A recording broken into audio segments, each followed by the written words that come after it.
Okay, good afternoon everyone. So this afternoon we'll be presenting to you the communication tips for the educators or the teacher communication guide. So first, let's have the email etiquette for teachers. But before that, let's define what is etiquette.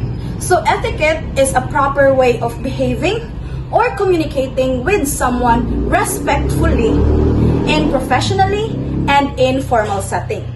So first, let's have use a clear and specific subject line. In this part, it helps the receiver to understand the purpose of the email immediately. So instead of writing important or please read, which is not specific, so use the proper way. So use the clear and specific subject line. For example, grade 4 dash submission of weekly lesson plan. So that's the proper one. Next, we have number 2. So start with proper greetings. So in this part, use a polite and proper greetings. So instead of saying hi teacher or hello teacher in your email, which is too casual, so the proper way is good day teacher, or good afternoon teacher Cruz, or good afternoon Mrs. Cruz, or good morning Sir Santos. Next, we have number 3. So keep the message short, clear, and organized. So in this part, go straight to the point. Use simple sentences or short paragraphs. So instead of having long and unclear explanation, which confuses the reader or readers, so use the proper way instead. So the example of proper way is, like for example, I am sending the updated schedule for our meeting tomorrow.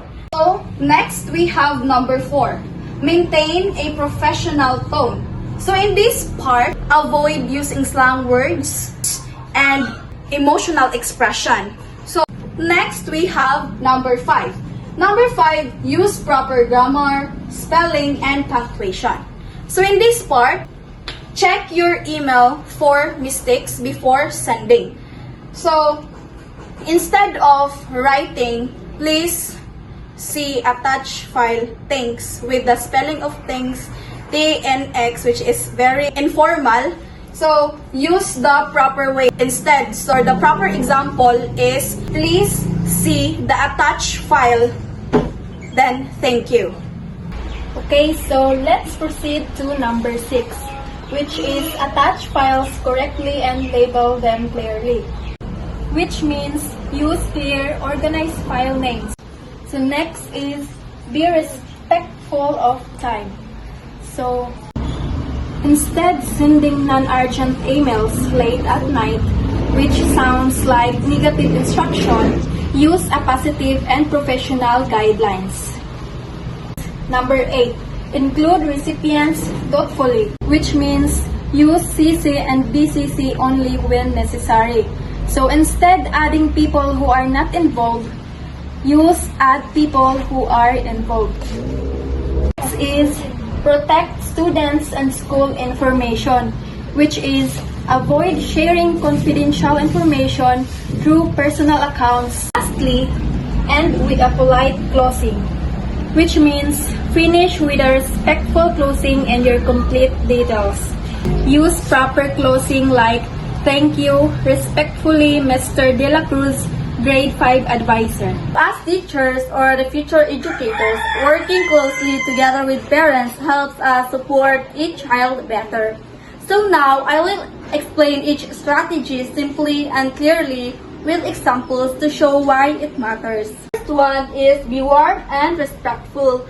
So begin with polite or friendly greetings. The second, use the right communication platform. So use only school-approved channels. So the third one, we have be clear and direct. So state your purpose directly. The fourth one is maintain professionalism. So use polite or formal language and avoid emotional tone.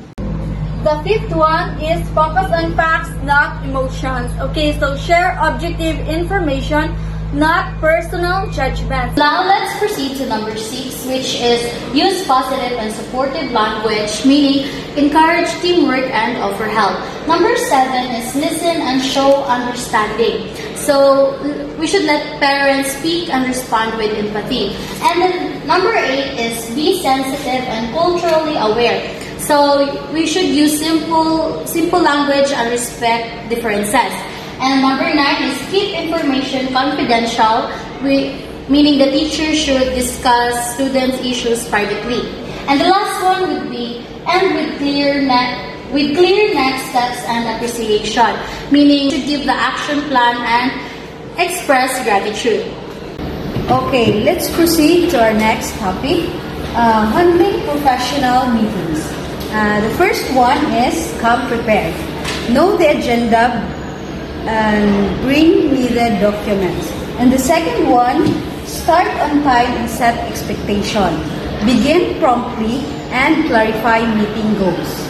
And the third one, stay professional and respectful.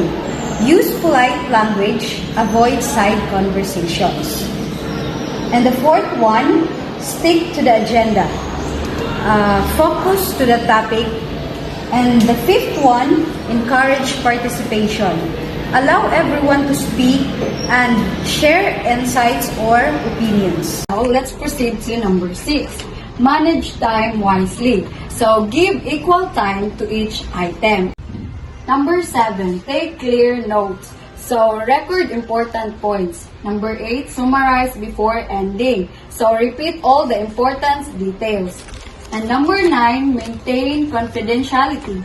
So, keep sensitive topics within the meeting. So, and lastly, follow up after the meeting. So, send reminders and clear progress. Now, let's proceed to using digital tools for communication. First, use official and school-approved platforms. Always communicate through authorized channels such as Google Classrooms and school email. Number 2, keep messages professional.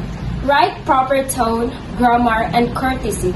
Say good morning, ma'am, instead of hey. Number 3, keep students' privacy. Do not share grades, personal data, or sensitive issues in group chats. Use private message or official systems. Number 4, be clear and organized. Keep messages short, direct, and easy to understand. Use bullets, short paragraphs, and complete information. So the fifth is respond within reasonable time.